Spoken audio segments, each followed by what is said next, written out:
What's up, guys? I'm Trey, and I'm doing a very special episode of Just 1 Cent, all about the brand new Doctor Strange movie. Intro!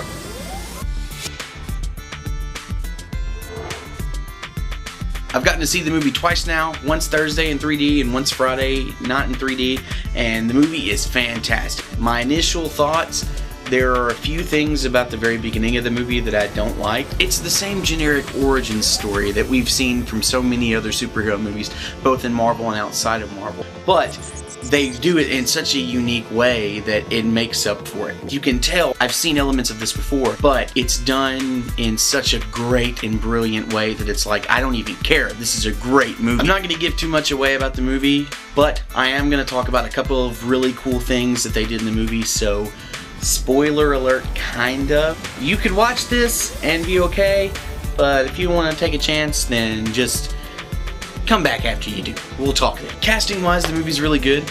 Benedict Cumberbatch did a great job as Doctor Strange, and I will say that this is the second time that Marvel has heard a fan suggestion of who should play a certain hero, and they listened.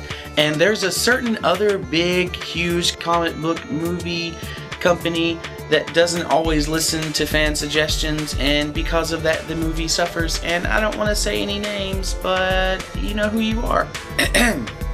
But Benedict Cumberbatch does a great job as Doctor Strange. Stephen Strange, again, is one of those protagonists that we've seen a lot of before. We've seen the same type of person that becomes a hero, but Cumberbatch does it like superbly. I honestly cannot think of another actor that would have been able to do the role justice the way he does. Another great casting choice was Benedict Wong playing Wong. Wong, without giving too much away, is the librarian at the place where Steven goes to find out about his powers. And he doesn't have a whole lot of lines, but he is one of the more important and relevant characters. And honestly, between Steven and Wong, you have the most quotable lines from the film. Other than that, Chiwetel Ejiofor, Mordo does pretty good. Mordo is another very important character to the film, and he does a fairly decent job. You don't get to really figure out who Mordo is until midway through the movie, and then from that point to the end, he's very important. Tilda Swinton as the Ancient One is another very good choice for casting. In the comics, the character was a male. This isn't one of those roles where you could gender swap and it would be terrible. No, she's a very nuanced character, and she's very enjoyable to watch. Mads Mikkelsen, the guy that used to play Hannibal on the TV show, he plays Caecilius, which is one of the villains in the movie. The villain, I don't know. He wasn't the best part of the film. The only other important role to talk about was Rachel McAdams playing Catherine. You don't get to see just a ton of her. You see her at the beginning and then you see her some in the middle. But she was good for what she was on.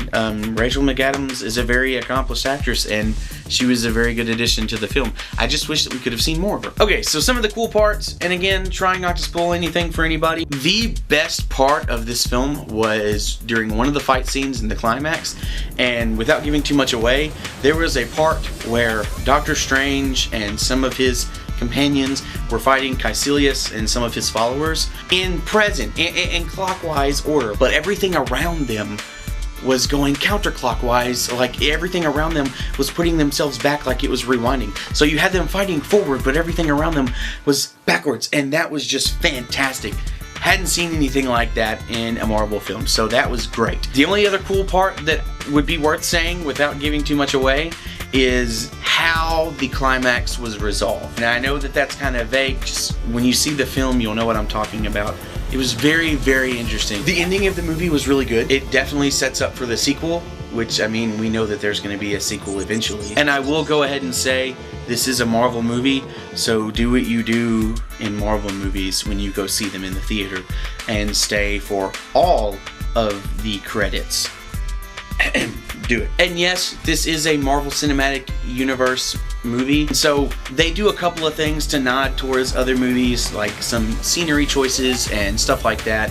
You can definitely tell that this is part of that universe. This is the first Marvel movie that they've done where they integrate magic into the universe. And that's really, really awesome, because if you are a Marvel comic book fan, then you know magic is very prevalent in the Marvel universe. I mean, you have characters like Blade, Ghost Rider, Scarlet Witch, all of these types of characters. They all are very heavily magically infused, whether it be some of their villains or how they got their powers and stuff like that. And so it's really awesome to finally see that on the big screen and a part of the universe. That being said, this is the 14th movie of the Marvel Cinematic Universe. And that's not including all of the seasons of Marvel's Agents of S.H.I.E.L.D., the 2 seasons of Peggy Carter, all of the Marvel Netflix shows. This has been going on for a long time now, all the way back to 2008. And it's taking them this long to finally add magic into the cinematic universe. And that worries me, because the media is flooded with superhero content, and I'm worried that magic being added this far out after they've started, if we're eventually gonna get to the point to where we don't want these movies anymore. I mean, I'm gonna go see the movie still. I'm gonna pay my $15 to go see it opening weekend. I'll probably see them 3 times like I did this one. I know that not everybody will. I know that some people are kind of getting tired of all of these movies and all of the story arc stretched out so far. So I'm worried, but at the same time, it's really, really awesome. And it's not gonna stop me from enjoying everything, but I'm not the only opinion that matters. So tell me what you guys think. Maybe they've waited too long to add magic into it. If it doesn't really matter, what are your thoughts? Go see the movie. If you've already seen the movie, tell us what you thought in the comments below.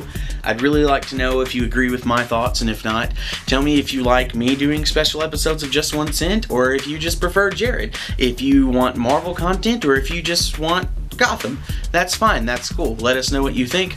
Follow us, like us, subscribe to us, tweet at us, Instagram us, do all of those things, and keep on watching for more content coming at you in the future.